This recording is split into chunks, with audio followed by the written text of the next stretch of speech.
Jacob deGrom is back where the party started for him. He looked more like a partier when he started his MLB career at Yankee Stadium May 15th in 2014. He's back now. Can he pitch as well today as he did then? We've got answers next. DLLS Rangers podcast.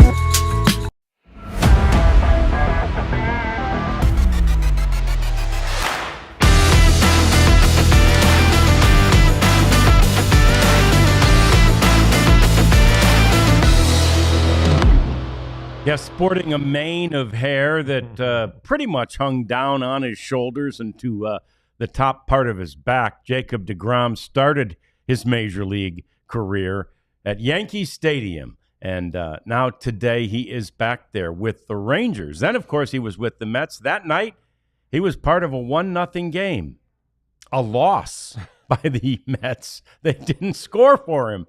Tonight, we're hoping for better things from the Rangers offense. Hi there. Welcome into the DLLS Sports Studios. It's the DLLS Rangers podcast. John Radigan here. Jeff Wilson there. We've got the Prophet over there. That's Elijah Smith. We're so glad to have you with us today as well. You see already a couple of things in the chat. Keep them coming. Let's talk this through. Let's figure out what happened last night. And, Jeff, let's figure out if the Rangers can do exactly what they did against another really good American League team in Detroit. They lost game 1, and then with deGrom and Eovaldi going for games 2 and 3, they won them both. Well, they'll show up to the ballpark the next 2 days knowing they have a chance to win the game. And I guess they're showing up every day with that chance, with the way the rotation's been going. But, we're talking about deGrom, potential Hall of Famer, depending on how these next few years go. Nathan Eovaldi, who's potential Cy Young winner this year, early on, in the mix, one of the top probably 3 starters in the American League. And that's saying something. And so, they're going to have a chance to win. So that's good. The bats have to come through. And it's the same old story. We've been saying this now for 48 games, 49 games. And it's getting it's beyond frustrating, I'm sure, for a lot of the fans. I'm sure for some of the players it is. Things were looking up. You're going to have games like you had last night, I suppose. But it seemed like that was a lot of frustration on that bench. No doubt about it. It bubbled over. And we're going to talk a little bit about the bubbling. And we're also going to talk about Brett Boone and what's going on there coming up a little later in the show. Lots of things to talk about and digest from last night's game. First was how late, Jeff, that they made the announcement/decision on Chris Martin. We were thinking we might get it as soon as when we were still on the show live, and then it just got delayed and delayed and delayed, and then they finally did make the announcement that there was no significantly more damage to the shoulder, but that he just shoulder fatigue. He just needed 15 days to kind of recover. Yeah, give him a couple weeks. Let him not throw maybe for a few days, or just light catch. Make sure that everything is feeling fine there, and then go forward when they think the time is right. Because twice in the last homestand, he threw one pitch and left the game. First time was the elbow when he heard some pops. And then this last one, he just felt some discomfort in the shoulder, and he's had surgery on that shoulder. So it's kind of scary situation for him, which probably led to all the cursing and demonstrative acts he was doing. But gosh, he's must 9 lives type of situation. He just wasted 2 in the last week to avoid the injuries, but. It's curious how they're going to try to map out a plan from going forward. He's pretty much just going to be a 1-inning guy. Yeah. No more bridging the 7th to the Maybe the postseason that might be different, but got to keep him healthy. Gotta keep this guy going because he's an important piece. You can look at the numbers and they're very, very good. He throws strikes, has been in the biggest of situations. So whatever you can do to keep him going, then that's what you got to do. Yeah, and the reality is that shoulder has been surgically repaired, and so thankfully there was no damage to it done. But you have to be cautious with it, and you brought it up. You were the first one I saw that said it, and it's been reported a lot since, Jeff. But he did 3 days in a row, right, for the first time in his career, and I believe in addition to no longer doing the bridge, the 7th into the 8th or that type of thing. Yeah. They're not going to try 3 days in a row with a almost 39-year-old man. Yeah. And it's crazy because you talk about, we don't have to go back that long ago where guys work 3 straight days all the time. Sure. Closers seem like that was the minimum, really. He's got to be able to work 3 days in a row. Well, you just don't see that anymore, and at least not. It's rare. And these guys go out, they play catch every day, right? And before the game, and then Mike Maddox says, "All right, how you feeling? What do you want to do? Can you go today?" They look at the number of pitches that have been piled up for the week and maybe the last few days. They know exactly where every pitcher is, but the pitcher will say, "I can go today. I can get you a batter. I can get an inning. I feel good." And so a lot of it is going based on what the pitcher says too. And Chris Martin, the rest of the season, once he's back, may say every third day, "Hey, I feel great." Yeah. But they're not going to do it. Yeah. And now that means that someone will have to, step in on those rare occasions when they need a guy on the third straight day. Maybe there's an acquisition coming up at the deadline, before the deadline. Maybe, they add more depth with Josh Spores, another high leverage guy they're going to want.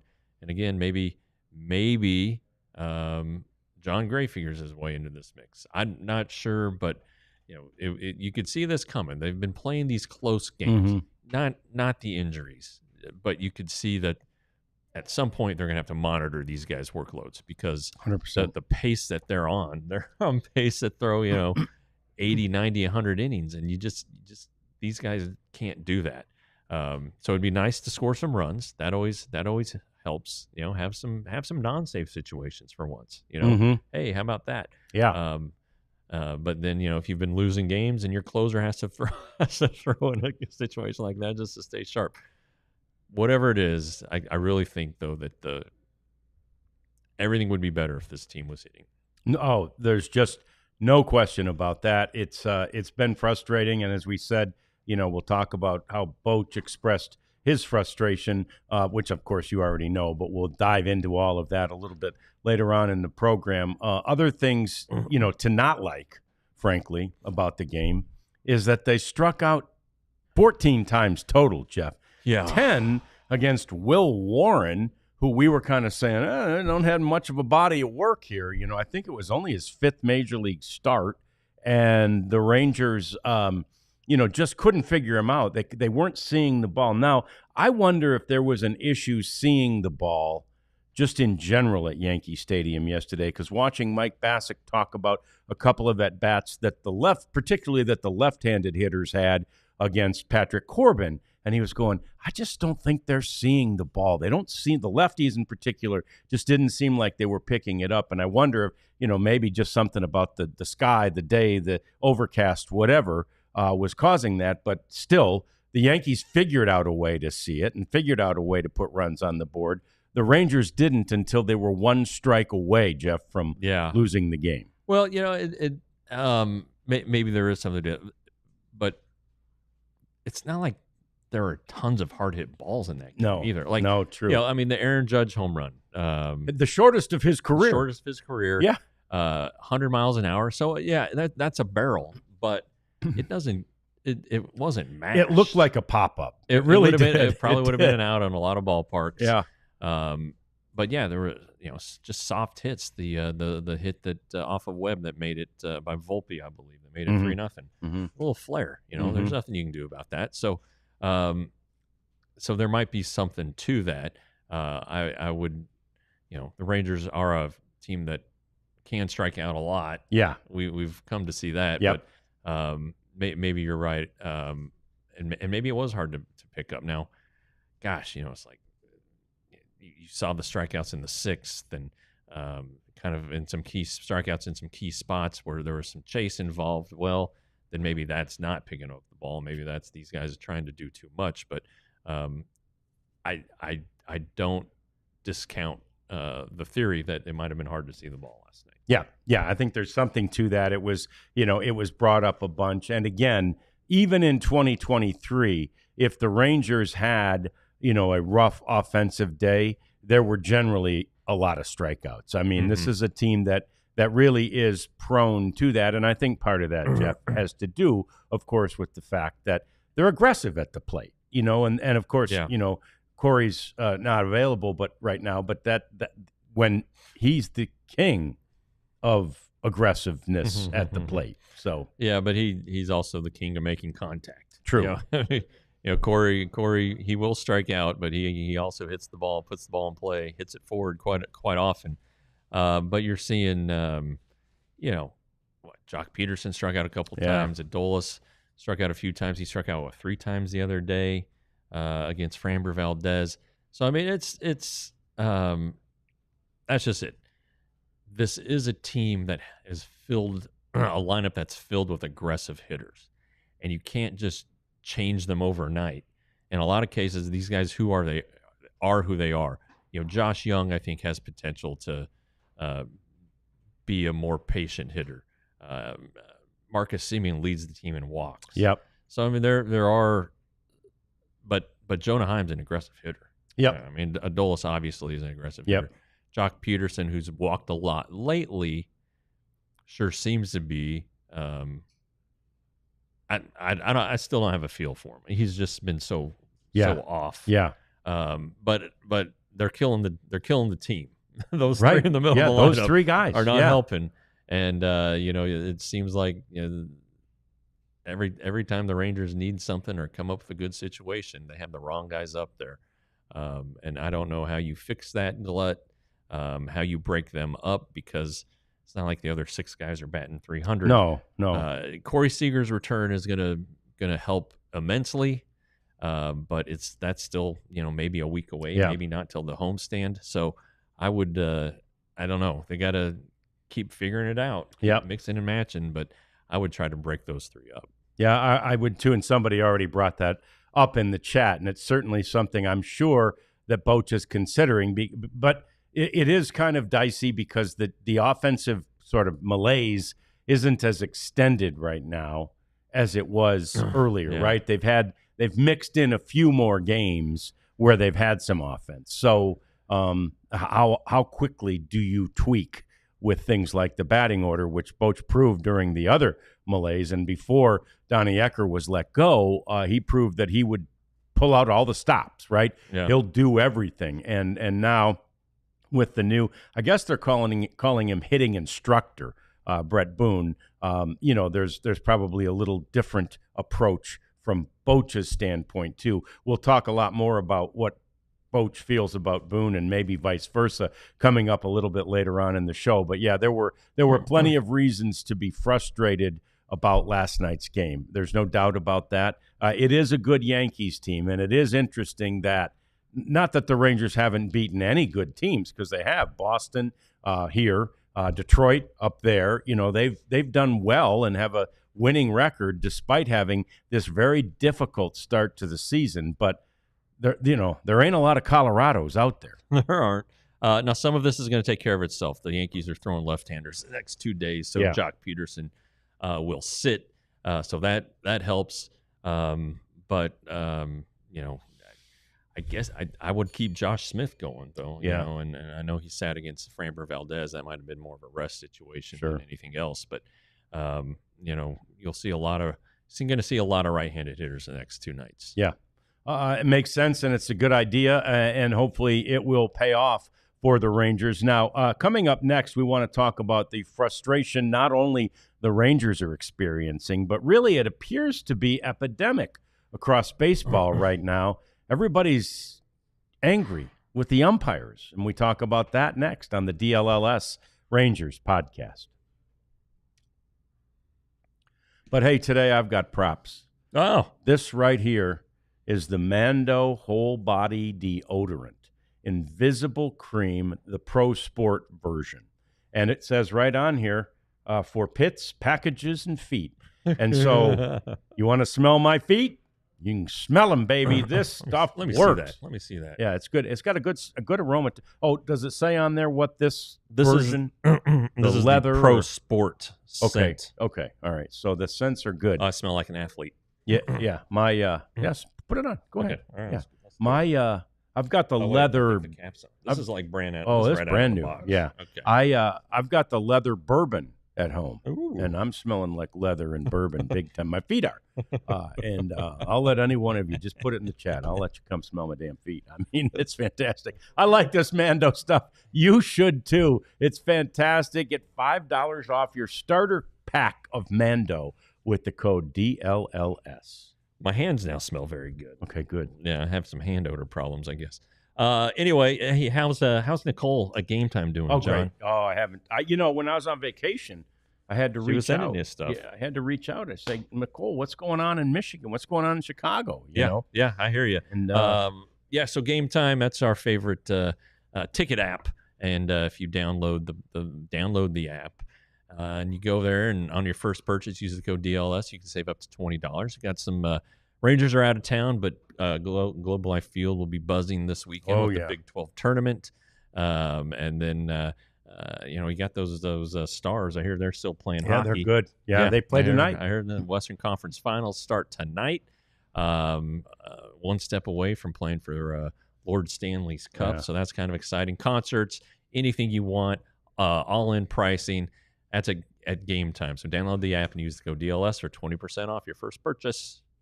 All right. So last night, also watching the game, consuming it, and always enjoying the fine work of our buddy Mike Bassick, who's been on the show many times.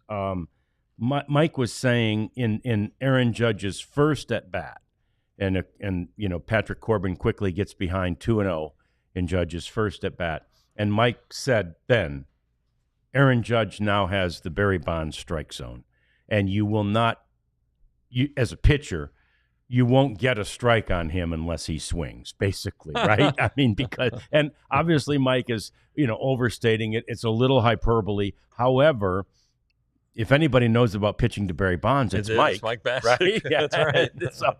And two, it was absolutely true on both of the pitches in that at-bat. They were both, a little high in the zone, but they were both clearly in the box. I mean, way in the box, and both called balls. And that kind of frustration finally bubbled over when Aaron Judge, excuse me. Oof.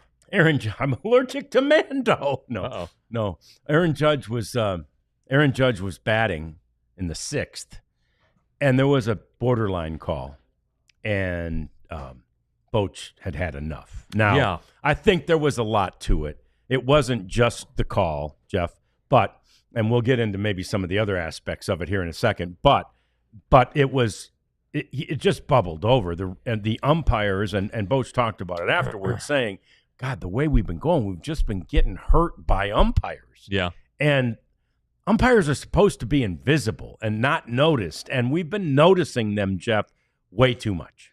Well, I have a lot of thoughts on this one. I think umpires are sensing this hostility too. Mm-hmm. They seem to have shorter fuses. How many umpire? We had there was an ejection in our game Sunday. Bochy yesterday. You saw Alex Cora and Walker Buehler both get it last night in the Boston game, and they have very strong arguments that these calls were missed, and the one that got me and then got Boch. You go look at these umpire evaluator on Twitter. I follow Ump Scorecard, and that was one of the worst three misses. Was that pitch to Aaron Judge from Jacob Webb, and good for Boach for asserting himself and putting himself into the argument. He might need to do it more often. I'm sure the players would love to pay his fine, or the club would take care of it. But it is a problem across the sport, and I do wonder. And I mentioned this in Monday's show. Ken Rosenthal and Jason Stark wrote a story about robo-umps and the challenge system, and how there's still some tweaks that need to be done to it, and the players aren't sure if they would vote for something that isn't 100% accurate. But I don't think 100% accuracy is possible, is what this story made it sound like. But right. You got to at least have the challenge. You got to at least be able to challenge the call and change the game. Marcus Semien, we're talking about how crappy he's been, and he hasn't been very good. His at bat in the sixth, one key situation for the Rangers, he's up 1-0, and the 1-0 pitch is called a strike, and it was way inside. That changes the at bat. Yep, it just changes the at bat. So if he were to be able to tap his helmet there, hey, 2-0 count, you're in the driver's seat. Much better. So but it is a problem. You remember Andy Fletcher? He had the game with Jacob deGrom, where deGrom aired him out a little bit. I was looking at the umpire scorecard account before the show. Andy Fletcher last night had the A's game and got only 88% accuracy. I mean, it's his box, it was just littered with missed calls all over it. All around the entire strike zone. It was incredible. And what was his percentage? Do you remember in that deGrom game? Because he had a terrible. I think it was still in the 90s. 91, I think. Yeah, but it was below average. Still pretty bad. Yeah. I just see that this has to come to a head, and I think this last week. How many calls were missed in the last week? Isn't it on the run? Like 1,008. 1,008 missed calls the week of 5/12. Okay, yeah, I didn't do the math to figure out. You figure there's 200 pitches in a game, right? 15 games a day. Yep. Is that a small percentage? Yeah, I don't know. I mean, but it seems it's like the game-changing calls, right? If it's 10-0 and the umpire's strike zone gets big, all right, who gives a shit? But if it's 1-1 or 2-0, and this, those calls can alter the course of the game. Yeah, and here's the reality, okay? And we've been covering baseball for 50 years between us, maybe 60, and we've seen a million games. And Bruce Bochy's been in the game for that long, and in general, and you don't hear players or managers, bitch that often about a strike zone because, you win some, you lose some. It's not that bad. They even out, right? They don't want the umpires to be a part of the game. And suddenly this year, even more so than last year, it just seems to be a new epidemic right now that not only is everybody noticing, but everybody's complaining. And you could say, well, that's this generation of athlete. No, I mean, Bruce Bochy's not this generation of athlete. He comes old. He's old school. And 2 games in a row, Boch got tossed. And he talked about, and I was there in Detroit, he talked about that deGrom day, and he said, oh, God, we were barking at him all night long, right? Yeah. I mean, they know, and they don't lose it that often as they have so far this year. The Walker Buehler thing, you could clearly read his lips. And he said, it was right down the effing middle. And the umpire said, what? And he said, it was right down the effing middle. And then the umpire tossed him, and he said, F you. So that was how that exchange went. And a good thing he waited on the FU, because he would, of course, that would have gotten him tossed anyway. But so it's very, very frustrating to watch, and it's very, very frustrating for me because, first of all, I learned it, from way back in the day with Jimmy Johnson covering the Cowboys, and he always said, we have to be better than the referees. We have to be good enough to be able to overcome anything they might do to us. And so I generally, in my coverage and in just my sports viewing, I try to not include the umpires or the referees or the linesmen in a hockey game, or the refs in basketball. But it's unavoidable so far this year, Jeff. It's changed. It's different, and I don't know why. Yeah, and going back to that story at the Athletic, they talked to an umpire who, those guys don't want to be quoted. So he was speaking anonymously, but basically the collective thought around, the umpires is, they obviously are against the challenge system and the robo-umps, because they get embarrassed. Sure. And if a guy's doing it, getting challenged 6 times in a game, or I don't know if they'd have limits on it, but it's like, so I think they're sensing it too, sensing the inevitable is coming, and they don't like it. There's nothing they can do about it. There is something they can do about it. They can be better. Be better. Yeah. And so I don't have a lot of sympathy for them. I don't know. Did we hear a big uproar from the, World Tennis Officials Union, No. when instant replay came in? Or what about NFL officials? Are they, They're miss fumble? fine. I think the world, everything is going to keep on trucking. And if the game is better because of it, then the commissioner has to do it.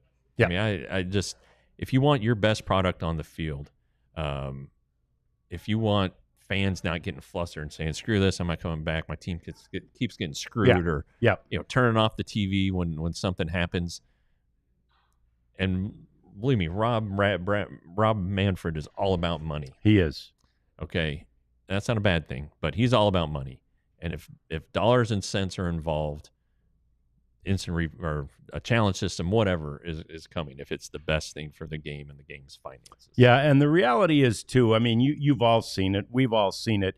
It's easy. I one of the reasons I've never, tried to resort to sort of the umpire bashing or the referee bashing is that's such an easy sort of default, well, the other team was good, but the umpire screwed us or the referees screwed us. And a lot of fans resort to that. I saw it with my kids playing sports all the time in, coming up through all the way through high school. And I'd always say, man, the refs don't care. The refs aren't against our team. It's okay. The refs weren't trying to, but now fans have that sort of knee jerk anyway. And now because they're then hearing about it from the manager or the players, it validates it. And truthfully, I mean, it's true this year. There's more to it. Yeah. So they've got to fix this thing. Manfred, to your point, has proven he will not only do what's best for the finances of the game, but, it was so controversial to do the pitch clock. And it's one of the best things that's happened to baseball. Best. And the players agree with it, They too. do. I mean, now that they've adapted still some tweaks that they like the pitchers would like the ability to be able to call a timeout. Yeah. Like the batter can. Yeah. Yeah. Just, if the batter can do it, why can't the pitcher do it? And I'm fine with that. Yeah, now, me too. Not every at bat, I'm not fine Right. with it, but I'd be okay with it once an inning, let's say, or special circumstances. You cover the base 2 plays in a row. Sure. Yeah. Or you're getting your butt lit up and you're backing up third base and then you're backing up home on consecutive plays. Yeah, you might want to catch your breath. So some things, but no one everybody loves everybody I talk to loves the pitch clock. Yeah. I mean, again, like you say, we talk to players and coaches and all that. There's nobody in the game, purists or otherwise. I mean, I'm sure we could, Bob Costas may not like it. I don't know, right? Some of these baseball purists, George Will. Yeah.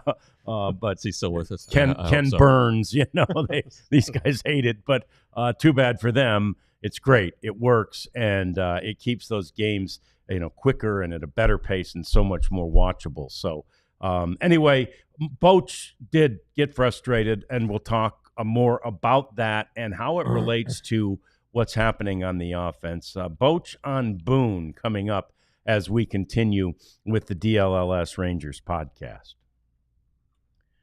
And another prop right here. Oh, look at you. See these, Joe? Is Joe out there today? I'm wearing these Shady Rays, the Hurons today, because it might be the last time you see them for a while. Because when it was time for me, now, full disclosure, they gave us these when we started. So, but when it came time for me to buy new sunglasses, I went to Shady Rays. I've ordered the Aviators. Ooh. So the next time I'm modeling Shady Rays, it'll be the gold frame green lens Aviators. So I'm just saying that's how much I think of them, right? Got these for free, liked them so much, I bought a pair, and they're on the way. So anyway, they're great. They're fantastic sunglasses. They're durable. It's really hard to mess them up. You know, I've thrown them around, put them under the seat accidentally, had them in the glove box of the golf cart. Nothing destroys these things. They're fantastic. I encourage you to get them. ShadyRays.com. Use the code DLLS for 35% off. Yeah, and more also in the prop department. John and I are both representing DLLS with our gear, and you can too. Just go over to store.allcitynetwork.com. Pick out a variety of shirts from all the teams we cover and we'll soon be covering. Maybe a little hint there, a little foreshadowing. But, we're growing, and you guys are the reason why. And being a diehard rules, and you get a free shirt with that. But you don't need you don't have to limit yourself to just one. And hats are coming soon. We're big pullover and polo guys, so we've got our requests in, and we know what we want to do. But again, I have 15 of these shirts. Yeah. Okay. And I don't think you have that one with the Cowboys helmet. Is that new? I don't have any Cowboys. Well, this is a Cowboys shirt. I don't have one Cowboys. I'm looking at that one right there. That other one's the one I wore yesterday. I like that one a lot too. Yeah, but anyway, I mean, it's just good stuff. So head on over to store.allcitynetwork.com. Shirts are usually about $35, and you get them quick. Yeah, fantastic. So I was listening on the radio actually to the pregame show yesterday, but it's the same on radio and TV. Uh-huh. So if you were watching along on Ranger Sport Network, you heard it too. But it was the Eric Nadel interview with Bruce Bochy, and Boch, in the course of that interview, and I'm not sure, I don't really even remember why, maybe because of the Boone reunion that Eric brought up Brett, on this day, I guess 2 weeks into his tenure. Is that right? 2 or 3? It was 2 yesterday. Yeah, 2 yesterday. So 2 weeks into his tenure, why Eric brought him up, but he did, and Boch went on and on. But the key line from what Boch was saying, and I'm paraphrasing a little bit, but this is essentially the point. He said, I hope Booney doesn't get frustrated by some of these at-bats, right? And it was Boch's way of acknowledging that we're throwing away and giving away and just absent, it seems, on some of these at-bats. And then I was back in the car for a minute after the top of the 4th inning, and they go to break, and Eric Nadel throws it to break saying, that was a miserable inning. Those were terrible at-bats, right? And that's exactly what Boch was talking about. You mentioned the 6th as well for the Rangers, right? I mean, there's just too many instances of that, and the fact that Boch mentioned it, like I hope he's not getting frustrated, indicates that nobody at this point would have expected Brett Boone to be able to fix all of it, right? Right. But that part is such a big part of it.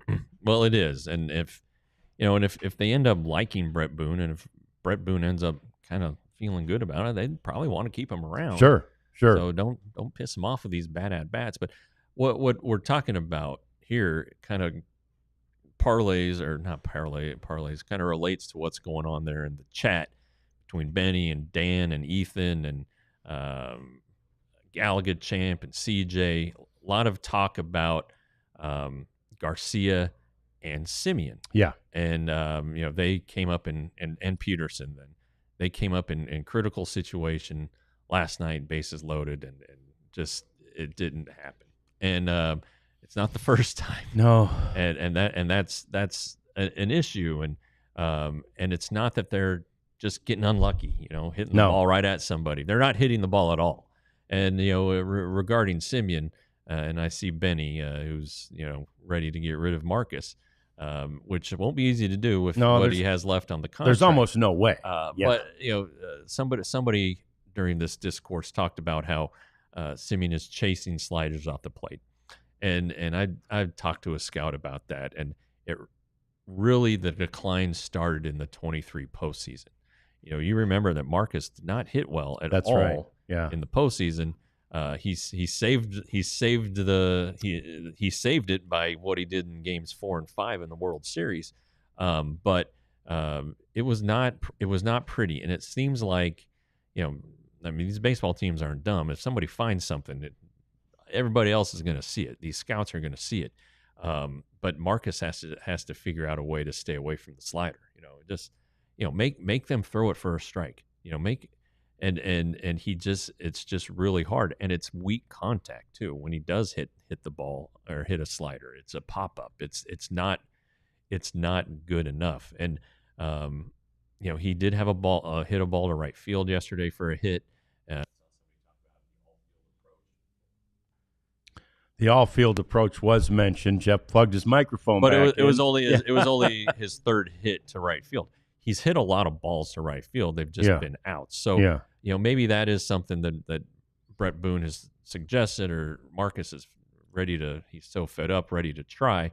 But batting him fifth right now is not working. Batting Jock Peterson third and fourth is not working. And Adolis Garcia, who has batted as low as seventh, maybe go ahead and do that. But they have to be broken up. Yes, I agree. They can't all three bat together right now with the way they're going. And again, the lefties are going to take care of that the Yankees are throwing. But it's just a heck of a predicament here, and we're not 3 weeks into the season anymore. No. 50 games. Tonight's the Rangers' 50th game. And yes, that means there's 112 to go. More than 2/3 of the season is left, but this doesn't look like it's going to fix itself. These guys aren't coming around, and whether that's because Adolis is listening to his hitting coach that he hired more than he's listening to Brett Boone, or reacting the way he did in the past. And there was another note that was in there that I've said before. Adolis Garcia was not a 300 hitter coming into this season. His career batting average was below 250, and his career on-base percentage was below 300. So this is who he is, right? But that doesn't mean he can't be better. Go back to 2023. What did he do more than anything he'd done in his career? Well, besides home runs, walked. Yeah. Career high in walks that year. His walk rate, he still struck out a ton, but his walkout rate was much higher. And it's just showing a little more patience, making these guys throw you strikes. When he's behind in the count, make them throw it down the middle, because they're not going to. They're going to throw a slider off the plate or a fastball above the zone. And it's just, he needs to know that. Yes. And make it, the only way to make it happen is to take those pitches, right? Yeah, exactly. Yeah. Exactly. Yeah. Not swing at them. Regarding a trade of Adolis, I saw that. It's going to be interesting. Yeah. Well, I don't know that they'll be able to trade him necessarily, but they don't want to pay him what he's going to be projected to make in arbitration at this point, unless he goes crazy here the rest of the season. But do you want to pay Adolis Garcia $12-13 million next year? No, I don't think so. No. I don't know. He's a fan favorite, but fans like winning, and fans like it. Yeah, and fans. And if I'm telling you, if Sebastian Walcott continues to perform like he's performing as a 19-year-old, I think you're going to see him A, get moved to AAA, and B, start playing right field. I think that he's the apparent answer to Adolis Garcia, whether that's next season or in 2027. I just think that's where he ends up. And maybe Seager gets moved off of shortstop. Well, then that would open the spot for Josh Smith. Sure. So I'm not exactly sure, but it's not. It's interesting to look at and consider the future for Garcia. I mean, Simeon, you could argue, was on a Hall of Fame trajectory after the 23 season. Yes. And now it's just gone. Yeah. And so that doesn't mean he can't recover it, but and the Rangers better hope he can, because they still owe him beyond this year 66 million. Wow. 72 million. 26 and 20. So wow. Yeah, that's a lot. That's a lot to pay a guy that's hitting 160 something. Yeah, 174 I think when he came up yesterday, and Jake Berger's under 17. Not Jake, but rather Jock Peterson is under 175. Jake, and I saw this in the chat too. Jake is, his 10 days or thereabouts down at the minor league level seem to have, not only helped, but he's just in a better headspace, I think, right now. Yeah, he's done well. His average has gone above 200. Yeah. He's above the Mendoza line, and kind of,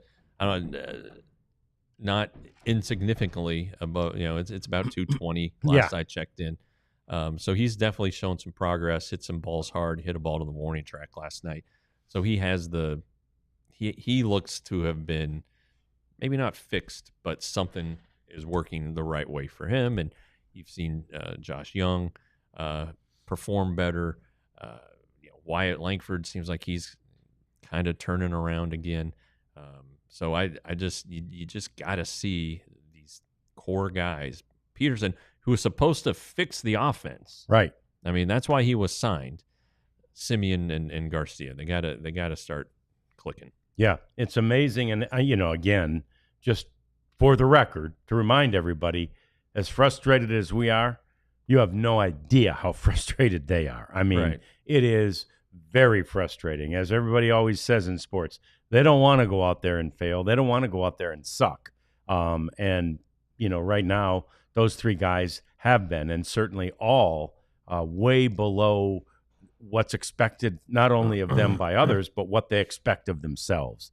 And, they'll keep working. I mean, that's all they can do. And to the point of, I saw somebody put in there, finally, Josh Young is in the 3 spot, which is a great spot for him. It doesn't mean he's going to stay there when Corey Seager comes back, but it's a good spot for him right now. And there were, complaints, why is he batting 7th? What's Josh Young doing batting 7th? Well, he's back. He's, what he did when he was in 7th? He raked, and so now he's back up into a more prominent role, at least a prominent spot in the batting order. And Boch will do that. Those little subtle changes like that, not the wholesale ones, could be happening. Like you say, the lefties will dictate that they break those guys up today, but you could see Berger breaking those guys up at some point in the near future. Yeah, I saw Alejandro Osuna mentioned there. He's kind of a gritty guy, and everybody fell in love with him at spring training. He still does need some AAA time. I like the way Sam Haggerty's performed. Boy, no kidding. I don't know if it's sustainable, just based on his career records, but he's also never really had the chance to play every day. So maybe now he's going to get that opportunity. If he stays hot, I guarantee you Bruce Bochy is not going to take him out of the lineup. Nope. I think you could see Haggerty and Pilar in the lineup the next 2 days. I know, and Haggerty can play a couple different spots, including second base for those who are not thrilled with Marcus Semien. But I just again, it's how you break them up. I think you probably keep Adolis in the middle. I would move Jock lower. Yep. Maybe get Marcus at bat out of the way. Let him bat leadoff. Get him back to the top, or give him a vote of confidence. Say, Marcus. Yeah. This is where you belong. Let's try this again. Let's do it. Yeah. We thought moving you to 5 might fix it, and it hasn't. So let's go back to what we were doing. Those are the difficult decisions yet to be made by Bruce Bochy, certainly with the input of the hitting instructor and really all the hitting coaches. Obviously Brett Boone and Justin Vealey and Seth Connor. They will all put their heads together and continue to try and fix this offense. It seems fixable. That's the part that is so frustrating. More coming up as we clean up this show. It's batting cleanup time coming next. Some fun there and some craziness there. It's next. It's the DLLS Rangers podcast. And it's time to become a diehard.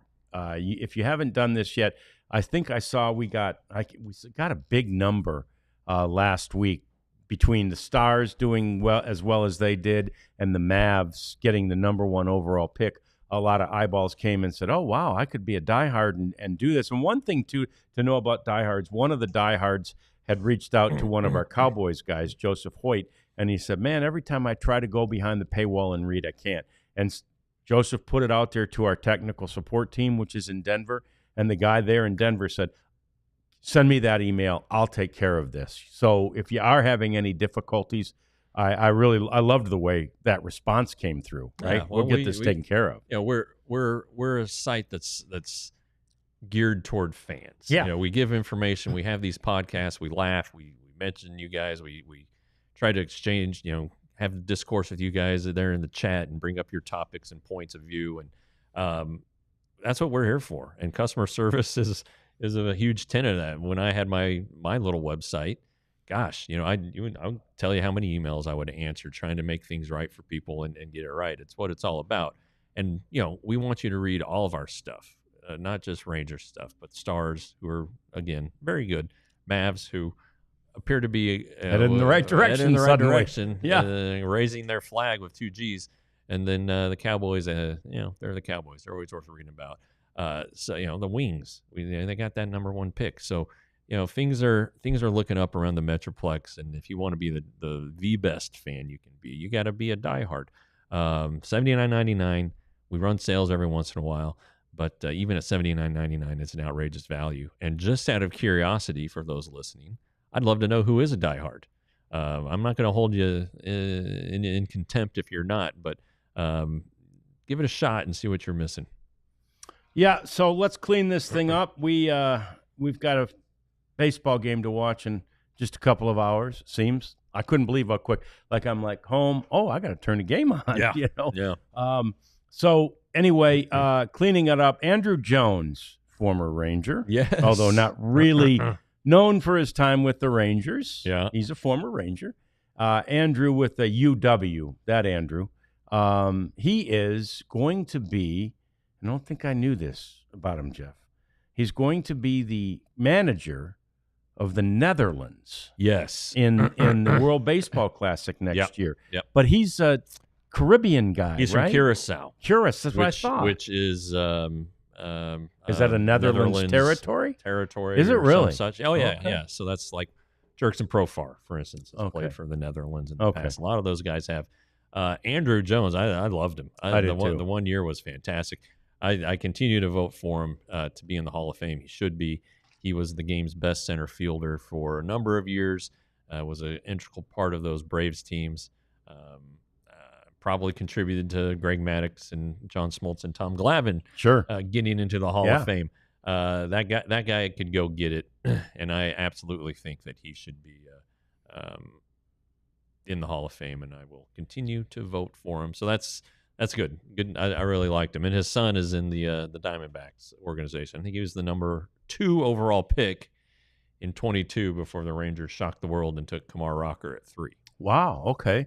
So I haven't seen if he is he climbing the ranks. Well, he got hurt right away. Okay. Like hurt his shoulder right when he turned pro, and but he's still a top well thought of prospect. Good. Well, good for him. Good for Andrew. So I don't know if anybody else does this. I talk to my plants. Oh. And trees. Just want them to know I'm there for them if anything happens, you know. And I think it helps them. I really think it helps them grow. It makes them feel included in the family. Look, and they're not inanimate. I don't talk to a lot of inanimate objects, but they're living. Trees and plants are living, breathing creatures. But a baseball bat, that is inanimate. Well, but maybe. Can it? Oh, and that's true. I do talk to the golf ball. Yep. You know? Yep. Bite, get left, you know, kick off that hill. And a lot of times if I scream in my dad voice, the ball listens. Doesn't happen often. No, but I think it's just because of my volume. I got to get louder. But in any event, so we do. We talk to animate objects and inanimate objects. And but Ketel Marte took this to another level recently. Check out this video that a fan caught at a Diamondbacks game. Look at him. He's talking to it. See, I want you to hit it out there. Do you hear me? Do you hear me? Right out there, right? This is just fantastic. He's got a whole thing. And if you do, we're gonna open a bottle of champagne. And all right, here we go, right? I mean, that was a conversation with the bat. Well, this guy finished third in the MVP vote last year. Yeah. They all go through it. He'd been hurt. He got hurt early in the year, but I got that that was sent to me by Rangers fan Ryan Dant, and I tell you what, it couldn't hurt. No, why not? Can't hurt. Yeah, yeah. And it was hard to tell. It might have been, just encouraging words, or he might have been scolding it. It looked like a scolding. It kind of did look like he was scolding it, like, I'm tired of you not hitting the ball out there. But whichever it was, I hope it works. I like that. I like my God, my kids give me so much crap for talking to my plants, and actually my son does on the golf course too. I can't hear you. Yeah, I know. I know, but it works sometimes. Any Reacher fans? Oh, out I'm there? a big Reacher fan. Oh, I loved the books, and to be honest, I hated the movie.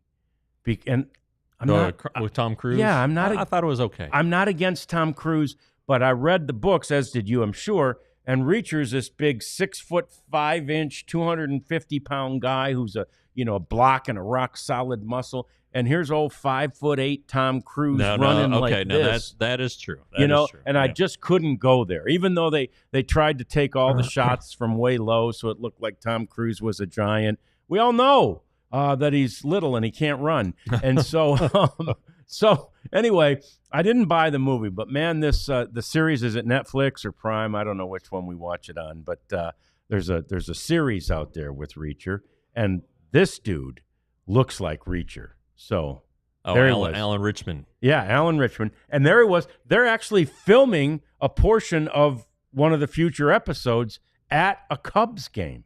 So I think that's really cool. I can't wait to see that episode. Yeah, that is cool. And we're currently, I think, on season 2 of that one. And it's fascinating. And it's just, it's just each season is one of the books, basically. And I don't think I've actually read the book that season 2 is. So I'm locked in. I'm by the channel. So anyway, the actress he was sitting next to, her character, her name's Nellie or something like that.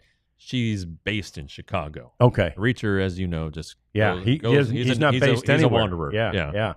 So that's pretty cool. Yeah, I like that. I like that a lot. And you're right. I forgot. Yeah, she's based in Chicago, and they were all part of a military team. Yeah. When they were all active military, and now Reacher goes out and just does good. Right. Goes out and destroys people, basically. Yeah. He destroys people, but you want him to destroy that person. Right. Like that person is such a bad person. You're cheering when Reacher destroys them. So anyway, love that. Very fun. So the Rockies now are off to a 8-40 start. I mean, my God. 8-40 has them on pace to finish the season 27-135. That is 12 games worse than the worst team ever, which was last year's White Sox. 12 games worse. It's pretty staggering. It's hopeless. And Again, I that's guess your market. That's your. I guess this is like, okay, how would a AAA team do in the major leagues? Right. You're seeing it, and not you're seeing it. Yeah. And the answer is poorly. Yeah. And so again, and going back to Mike Bassick, we talked about this in the dugout. I don't know, 4 or 5 days ago. He was like, "All right, which Rockies players, if they were available, if they were designated for assignment, would get claimed?" And Tovar, the shortstop, who was hurt for the Rangers series, was one. And then but then it was like Ryan McMahon, the center fielder, is a nice player, but there just weren't very many of them. No, and no pitchers. Right. None. And so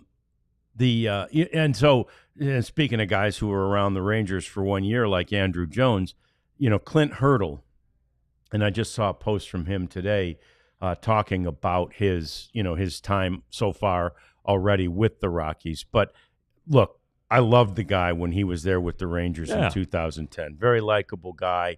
Talked to him several times since then. Really cool guy, and I feel for him. Right? He had been a assistant to the GM or a special assistant to the GM, just out working the various minor league teams and helping out where he could. And then I think it was as early as April, he got called back to be the hitting coach. And he came back and he says he's all in. He's 100%, full force going at it. And I just can't imagine that's just got to be such a difficult, awe-inspiring type position to be in. Like, yeah, we don't have the horses. We don't have the tools. We don't have the talent. Right. And firing the manager, Bud Black, probably did Bud a favor, to be honest with you. But it's just so, that's where I'm from. They started my senior year of high school, so I never had not a huge Rockies bond. And so, I mean, a month before I graduated, and then a few months before I went to TCU. My parents did buy season tickets, at Old Mile High Stadium while Coors Field was being built. And, it was a fun time out there, and they still have fun. The Rockies still draw pretty well. As bad as they are, they still will draw pretty well. Lower downtown, it's, I don't know, half a mile from where the Avalanche play, Ball Arena, and Nuggets play. And the building of that, the construction of that ballpark revitalized that whole area downtown. And but anyway, it's just the area before that place came in was just abandoned buildings. Was it? And very desolate and needed to be rebuilt. Well, now the Rockies are now need to be rebuilt. Yeah. But they just have no plan. There just does not seem to be a plan. No, it doesn't. It's not working. Lodo, as they call it over there, lower downtown, is working. Yeah. There's that one street that you don't even drive on. It's just Tabor. Tabor. No, not Tabor. I know what you're talking about. Yeah, anyway. And I never made a game at Mile High. Was that really funky with the old football stadium? Yeah, it was. Because right field was ridiculous. That's where the south stands were. Yeah. It was pretty deep to center. Yeah. But it was a I mean, they did that at a lot of things were dual purpose stadiums back in the 70s in particular. So anyway, feel for the Rockies and their fans, although again, they enjoy going to those games and drinking that Blue Moon out there. So so let us show you the best thing you'll see all day. This is a fantastic video with Zach Wagner, a Miracle League player in Arizona, as the star. The